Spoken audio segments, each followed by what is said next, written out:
మద్యపానం, ధూమపానం, ఆల్కహాల్ హానికరం మరియు క్యాన్సర్ కారకం. Cigarette smoking and alcohol consumption are injurious to health. It causes cancer. ఆనందాన్ని ఎవరు కోరుకోరు? This video isn't meant to hurt anyone. It's just an attempt to entertain. Krishnamurthy అంటేనే వెటకారం. అంటే ఈ వెటకారం అసలు ఎక్కడి నుంచి అలవాటైంది? మాది ఈస్ట్ గోదావరి, వెస్ట్ గోదావరి. అందరూ ఇంచుమించు మాట్లాడుతుంటే అటకారంతో మాట్లాడినట్టు అనిపిస్తుంటుంది. హాయ్ ఎవ్రీవన్, మన నెక్స్ట్ జంజీ బ్యాచ్ ఈరోజు ఒక రిక్వెస్ట్ చేశారు. అంకుల్ మన కృష్ణమూర్తి అంకుల్ గురించి మీరు ఒక 1 minute ఏదైనా చెప్పండి అని చెప్పి అడిగారు. ఆ క్షణం I felt it like an adventure. ఎందుకంటే మన కృష్ణమూర్తి గురించి చెప్పాలంటే ఏదో ఒక 1 minute లేకపోతే ఒక గంట చెప్తే సరిపోదు. ఆగలేకపోతున్నాను సార్. ఆశతో ఆతృతగా ఉంది, సంతోషంగా ఉంది. కృష్ణమూర్తి ఎక్కువ మాట్లాడు, 2 ముక్కలు మాట్లాడతాడు. కానీ మనం అందరం 2 గంటలు నవ్వుకుంటాం. బాగా ఎక్సైట్మెంట్ ఫీల్.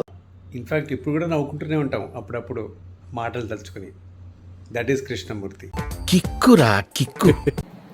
రామగుండంలో ఉండగా మేము ఒక ఇంటికి వెళ్ళాం. ఫస్ట్ ఫ్లోర్లో స్పైరల్ లాగా ఉంటాయి మెట్లు పైకి. ఫస్ట్ ఫ్లోర్లోకి వెళ్తుంటే కృష్ణమూర్తి అన్నాడు, బస్సు ఇక్కడ తులసి కూడా పెడితే బాగుంటుంది బాస్ అని. తులసి కూడా ఎందుకు బస్సు అంటే, చుట్టూ తిరిగి వెళ్తాం కదా, పుణ్యం వస్తుంది అంటాడు. అది కృష్ణమూర్తి. ఈ మాత్రం దానికి ఇంత షాక్ అవుతాడేంట్రా? ఇలాంటివి మా దగ్గర చాలా ఉన్నాయి. A few moments later. ఒకరోజు ఒక లుంగీ పర్చేస్ చేశారు. మామూలుగా జనరల్గా చూపించారు. కృష్ణమూర్తి ఎలా ఉంది? అవునా బాసు, లుంగీ కొన్నావా? ఎంత అయింది బాసు అంటే 100 రూపీస్. అవునా, బాగుంది బాసు. బాసు ఇంకొక 20 వేస్తే కొత్తది వచ్చేది కదా. ఇంకొక 20 వేస్తే కొత్తది వచ్చేది కదా.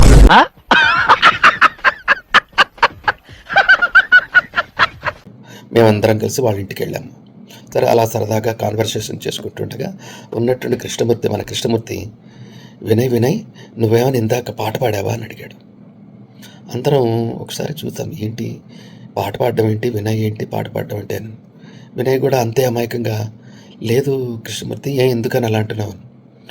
ఏం లేదు, మన వీధిలో భిక్షమై ఉన్నాడు కదా, ఆయనకి డాబర్మ్యాన్ కుక్క ఉంది కదా, ఆ కుక్కను బయటకు వదిలాడు, కల్పరేట్ని పట్టుకోవడానికని బయటకు వదిలారు. సో నాకు అనిపించింది నువ్వేమైనా ఆ టైంలో పాట పాడావేమో, అందుకని ఆయన కుక్కను వదిలాడేమో అని చెప్పింది. అందుకని ఆయన కుక్కను వదిలాడేమో అని చెప్పింది. ఒక క్షణం మాకు అది అర్థం కావడానికి ఒక 1 minute పడింది. షేక్ ఆడిస్తాను రా. కృష్ణమూర్తి సెన్స్ ఆఫ్ హ్యూమర్ గురించి ఒక 2-3 చెప్పాలి మీ అందరికీ. నాకేం కనపట్టలేదు. అవసరం లేదు. మాకు అవసరం కనీసం నీ ఫోటో చూసే భాగ్యం కూడా మాకు లేదా? నేను ఒకసారి గులాబ్ జామ్ చేశాను. తిన్నాడు. తిన్నాక బాగుంది కానీ గులాబ్ జామ్ అయితే బాగుండేది. ఈ పంచింగ్ పలక్నామాకే పంచా చెప్తా. బాగా రాలేదని చెప్పడం. క్లబ్ యానివర్సరీకి అందరం ఒక చిన్న కామెడీ స్కిట్ నాటకం వేద్దాము అంటే, ఆ నాటకాలు అవి నా దగ్గర కుదరవు. మళ్ళీ పంచి. హీరోయిన్ బాగుంది కానీ మీసాలు లేకపోతే ఇంకా బాగుండేది అన్నాడు. ఇంకా చాలా ఉన్నాయి ఇంకా దాచాం కుప్పలుగా.